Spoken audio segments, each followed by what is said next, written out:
Il était une fois une idée un peu folle, une de celles qui naissent doucement, comme une moto qui redémarre après les années d'arrêt. Un tout sautement, un vrombrissement timide, et enfin, le silence d'avant-départ. La mienne est née un dimanche de pluie, dans le silence d'un garage. Pas d'éclair de génie, non, juste un soupir. Celui de quelqu'un qui regarde la pluie tomber et qui se dit « Et si j'y retournais ?» Alors ce n'est pas pour frimer, pas pour me prendre pour un pilote, mais pour ressentir ce petit frisson. Quand la roue avant quitte le garage et que le monde s'ouvre. Pas une grosse cylindrée, non. Juste une 125. Simple, modeste, comme un carnet à spirale que t'emmènes partout. Un road trip en 125 ? Et pourquoi pas un tour du monde en trottinette pendant qu'on y est ? C'est souvent ce qu'on me dit. Mais ceux qui rient n'ont jamais vu le soleil se lever derrière un champ de blé, ni une brume matinale danser sur une route déserte. Ceux qui rient ne savent pas ce que c'est de rouler à 70 km/h. On a le temps de sentir le vent, de lire les panneaux oubliés et d'échanger un salut avec un tracteur qui passe. Salut, moi c'est Pascal, 56 ans, eh oui, 8 ans sans rouler. Mais les souvenirs, eux, n'ont jamais raccroché le casque. Et puis un jour, j'ai décidé de remettre les gants. Comme un ado qui ressort son vieux skate rouillé, sauf que j'ai un top case à la place du sac à dos. Et dans ma tête, c'est comme si je n'étais jamais descendu de la selle. La première fois où je vais remettre la première, je vais avoir ce petit rictus, celui de l'enfant qui retrouve sa cabane dans le bois.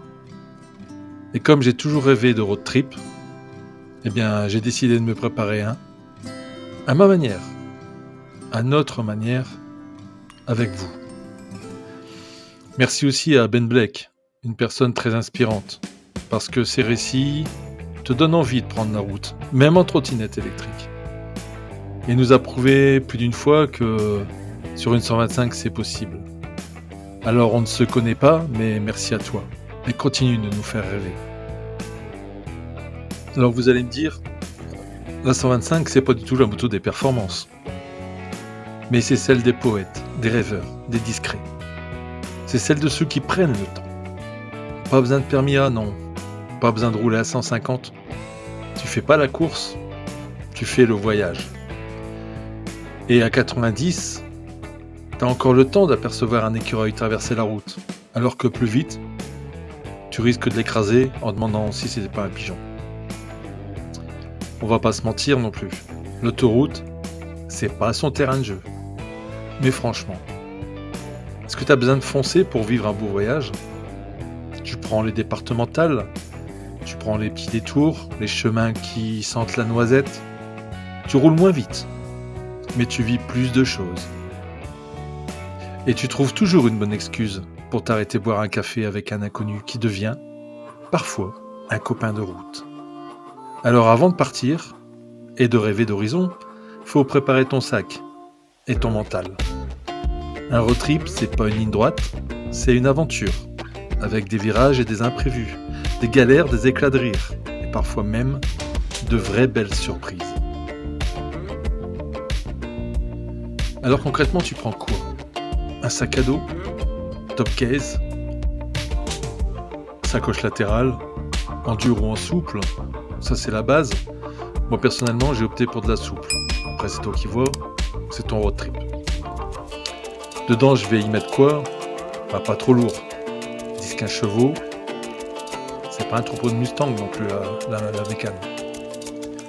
Alors des fringues techniques, légers, thermiques, étanches. Des fringues de rechange. De quoi faire ta toilette. Une popote pour manger. Une tente légère, un duvet qui tient chaud. Un matelas qui grince pas trop. Et un oreiller gonflable. Sinon tu dors sur ta botte et du coup... je t'assure, c'est moins agréable. Une trousse, rien que pour la mécanique. GPS, des bonnes applis qu'il faut bien.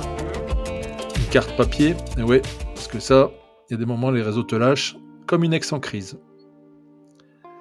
Des gants de rechange, une tenue de pluie et un intercom, si tu veux parler tout seul avec un peu plus de style. Alors en 125, le secret c'est le rythme.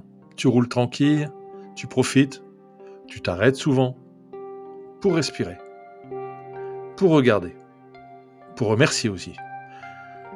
Toutes les heures, une pause pour toi et pour elle. Choisis les petites routes, celles qui traversent des hameaux avec plus de vaches que d'habitants. Évite la nationale bruyante. Et si tu dors au camping, prends des boules quies. Tu riras moins quand ton voisin de tente se mettra à ronfler comme une vieille Harley. Alors sur la route, tu vas vivre des bons moments, comme des mauvais.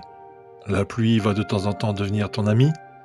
Le vent, lui, sera très certainement ton ennemi. Les fesses douloureuses, merci la selle, mais aussi des levées de soleil au silence, des rencontres qui réchauffent, des paysages qui restent dans les yeux, et ce silence magique, quand tu coupes le moteur, et que tout ce que t'entends, c'est uniquement les battements de ton cœur. Alors oui, tu feras des erreurs, mais évite déjà celle-là. Ne pas tester ton matos avant de partir, pas bien. Trop charger ta bécane comme un mulet et de retrouver entre une machine qui guidonne de partout. Vouloir aller trop loin, trop vite, sans pause, pense à toi et à ta monture. Oublier les basiques, pneus, huile, chaîne, pas cool. Du coup, rouler à 90, c'est pas une faiblesse, c'est avant tout une philosophie. Tu traverses pas un pays, tu le goûtes. Et une 125, c'est parfait pour ça. Alors, si t'as une petite moto et que tu n'oses pas encore faire le premier pas, dis-toi une seule chose. Je pense que ce n'est pas la cylindrée qui fait l'aventure, c'est ton envie d'y aller. Et ton envie, elle vaut bien 10 ou 15 chevaux. Si tu as aimé cette balade de mots, si tu as envie de ressentir le vent, les galères, les sourires au coin d'un café, les bivouacs au bord de rien, abonne-toi. Et dis-moi en commentaire, toi, tu partirais où si tu avais une 125 ?